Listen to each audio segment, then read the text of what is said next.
Hello, bonjour, je vais parler du déni. Le déni, c'est un phénomène qui arrive lorsque on ne veut pas connaître la réalité.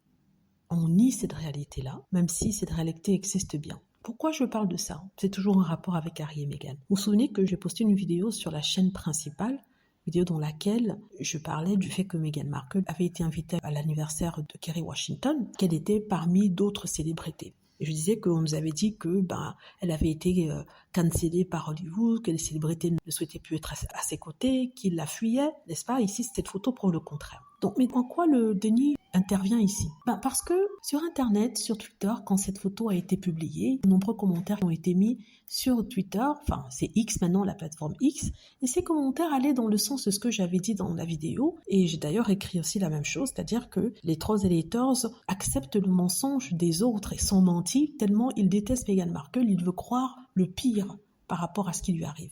Et que cette photo prouvait que ce qui avait été dit sur elle était complètement faux, que contrairement à ce qu'il pensait, elle n'est pas isolée, elle n'est pas toute seule, elle n'a pas peur, elle n'est pas recroquevillée quelque part, elle sent rien faire. Alors, les trolls et les haters ont répondu à mon tweet, un petit commentaire pour me dire en fait que ce que je voyais sur la photo c'était du faux, que Meghan Markle s'était imposée et que de toute façon toutes les actrices qui avaient été invitées lors de ce petit dîner entre amis étaient des célébrités de la liste Z ou la liste B et qu'elles n'étaient plus aussi célèbres que ça. Donc vous voyez comment le déni ici fonctionne. Ils se rendent bien compte d'une réalité, c'est-à-dire que Meghan Markle est bien avec des amis, des célébrités qui sont toujours amis avec elle dans leur cercle.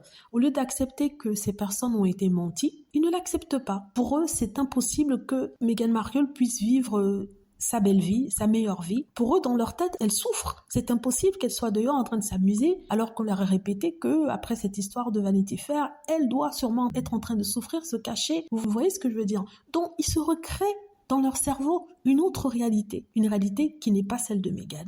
Une réalité qui n'est pas la nôtre, parce que nous, on voit bien certaines choses, mais au lieu de voir la même chose que nous, ils voient autre chose, ils s'inventent d'autres choses. C'est pour ça que je dis que les trolls et les haters sont dans un déni total de la réalité. Et c'est pour ça qu'ils sont si obsédés par Meghan et qu'ils la regardent tout le temps, parce qu'ils essaient de trouver la photo qui va confirmer ce qu'on leur avait dit, n'est-ce pas? Ils essaient de trouver la chose qui va venir confirmer que Meghan Markle est en train de souffrir.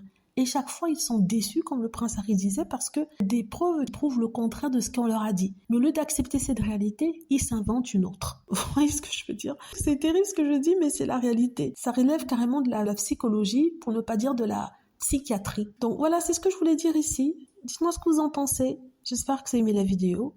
N'hésitez pas à cliquer sur like si c'est le cas, à vous abonner pour plus de vidéos et à cliquer sur la petite cloche afin de être averti lorsque je poste de nouvelles vidéos. Merci.